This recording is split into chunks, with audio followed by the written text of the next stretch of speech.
মুর্শিদাবাদে দর্শনীয় স্থানগুলির মধ্যে সবার আগে যে নাম থাকে সেটা হলো হাজারদুয়ারি। এই প্রাসাদটি যেখানে অবস্থিত সেই পুরো চত্বরকে বলা হয় নিজামত কিলা বা কিলা নিজামত। হাজারদুয়ারি ছাড়াও ইমামবাড়া, ঘড়িঘর, মদিনা মসজিদ, চক মসজিদের মতো বেশ কিছু স্থাপত্য রয়েছে কিলা নিজামত এলাকায়। প্রায় ৪১ একর জায়গা নিয়ে এই প্রাসাদ দাঁড়িয়ে আছে। ১,০০০টা দরজা আছে বলে এর নাম হয়েছে হাজারদুয়ারি। অবশ্যই দরজাগুলির মধ্যে ১০০টাই নকল, তবে বাইরে থেকে দেখলে চট করে দরজাগুলোকে নকল মনে হবে না। হাজারদুয়ারি প্রাসাদের সামনেই আছে বিখ্যাত ঘড়ি মিনার। এখন যদিও ঘড়িটা বন্ধ পড়ে আছে। দুবার চাবি দিলে ঘড়িটা নাকি ১ বছর চলতো, কিন্তু এখন পার্সটা খারাপ, এখন ৫:৩০। ৫ দিন পর আসলে ৫:৩০টাই পাবেন, কারণ দিনে রাতে একটাই টাইম দিচ্ছে, খারাপ অবস্থায় পড়ে চলে না। আর সামনে দেখা ছোট্ট একটা মদিনা, আমি সামনে আপনাকে নিয়ে যাবো, একটু সামনে আসুন। নিয়ে এসে সিরাজের হাতে তুলে দেন এবং সিরাজগুলো হুবাও মদিনা তৈরি করে এর ভিতরে কাঁচের শোকেস তৈরি করে মক্কার মাটি রেখে দেন। বলে যান যারা পয়সা মক্কা যেতে পারবে না, পবিত্র মনে যে দোয়া প্রার্থনা করে এখান থেকে মনোকামনা পূর্ণ হবে, কিন্তু মন সচ্চা হয়। আর সামনে একটা কামান দেখতে পাচ্ছেন, দেখে সামনে গেছেন ম্যাডাম।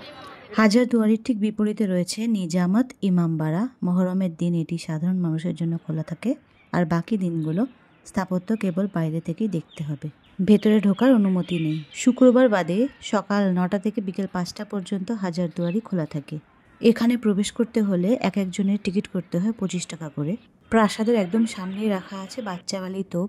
বলা হয় মুর্শিদাবাদ শহরকে উত্তর পশ্চিমের আক্রমণ থেকে রক্ষা করার জন্য এই তোপ ব্যবহার করা হয়েছিল। শোনা যায় এই কামানটি মাত্র একবার ব্যবহার করা হয়েছিল।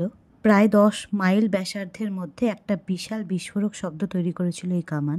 এই কামানের শব্দ এত তীক্ষ্ণ ছিল যে বলা হয় বেশিরভাগ গর্ভবতী মহিলাকে সেই সময় গর্ভপাত করতে হয়েছিল। বর্তমানে এটি হলো হাজারদুয়ারি প্রাসাদের প্রবেশ পথ। টিকিট সংগ্রহ করে আমরা এই পথেই ভেতরে যাব, কিন্তু কোনো ছবি তুলব না, কারণ হাজারদুয়ারি মিউজিয়ামের ভিতরে ছবি তোলা কঠোরভাবে নিষিদ্ধ। হাজারদুয়ারি মিউজিয়ামের ভিতরে এত কিছু সংরক্ষণ করে রাখা আছে যে পুরো মিউজিয়ামটা দেখে ফিরে আসতে মিনিমাম ২ থেকে ৩ ঘন্টা সময় লাগবে। এটি ৪২৪ ফুট লম্বা, ২০০ ফুট প্রশস্ত এবং ৮০ ফুট উঁচু। প্রাসাদের সামনে পাথরের ৩৭টি সিঁড়ি আছে।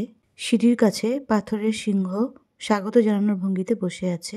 ১৮৩৭ সালে নবাব নাজিম হুমায়ুন খাঁ ৮০ ফুট উঁচু ৩তলা গম্বুজওয়ালা এই হাজারদুয়ারি প্রাসাদটি তৈরি করিয়েছিলেন।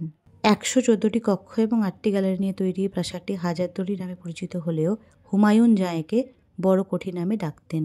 বর্তমানে এটিকে জাদুঘরে পরিণত করা হয়েছে।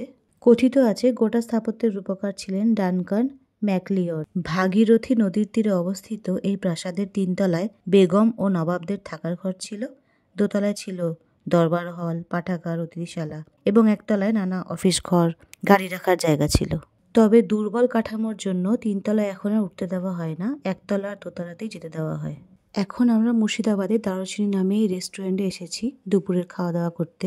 মুর্শিদাবাদে আরও অনেক জায়গা আছে দেখার, সেখানে আমাদের যাওয়া হয়নি, সেটা পরের বার যাব।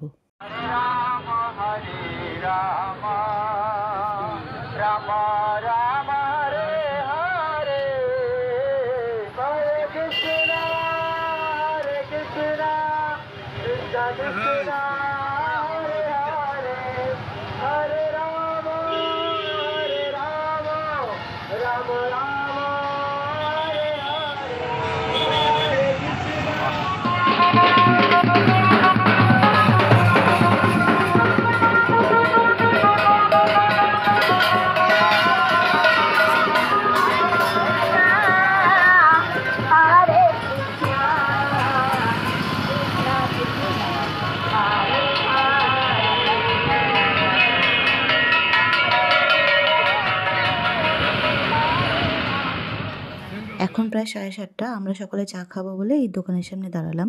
আজ রথ, তাই কত মানুষ রথ নিয়ে বেরিয়েছে। মুর্শিদাবাদ ঘুরে নদিয়ার ওপর থেকে আসার সময় এই রথগুলো চোখে পড়ল। মুর্শিদাবাদে ঘুরতে আসার উপযুক্ত সময় হলো অক্টোবর থেকে মার্চ। ওই সময় আবহাওয়া অনুকূল থাকে। অন্য সময়ও আসা যায়, তবে গরমের জন্য ঘুরতে পারবেন না সব জায়গায়। এখন বাড়ি এসে গেছি, আর বাড়ি এসে দার্জিলিং থেকে আনা চাগুলোকে বার করেছি। এই একটা গ্রিন টি এর প্যাকেট আনা হয়েছে, আর বাড়ির জন্যই একটা প্যাকেট নিয়েছি, আর বাকি প্যাকেট রাহুলের বাবা যাদের জন্য কিনেছে তাদেরকে দিয়ে আসবে। যেসব জামাকাপড় ঘুরতে নিয়ে গেছিলাম সেগুলোকেই বার করেছি, কেচে ধুয়ে তুলে রাখবো। দার্জিলিং থেকে রাহুলের বাবা 3টে ছাতা, 2টো টুপিও কিনেছে, সেটা তার বন্ধুদের জন্য। চলুন ব্লগটা তাহলে এখানেই শেষ করছি। আমাদের ভ্রমণ কাহিনী আপনাদের কেমন লাগলো অবশ্যই জানাবেন। ব্লগগুলো ভালো লাগলে একটা লাইক করবেন, চ্যানেলটাকে সাবস্ক্রাইব করবেন, সকলের সঙ্গে শেয়ার করবেন এবং কমেন্টে আপনাদের মতামত জানাবেন। চলুন ব্লগটা তাহলে এখানেই শেষ করছি। ভালো থাকবেন। নমস্কার।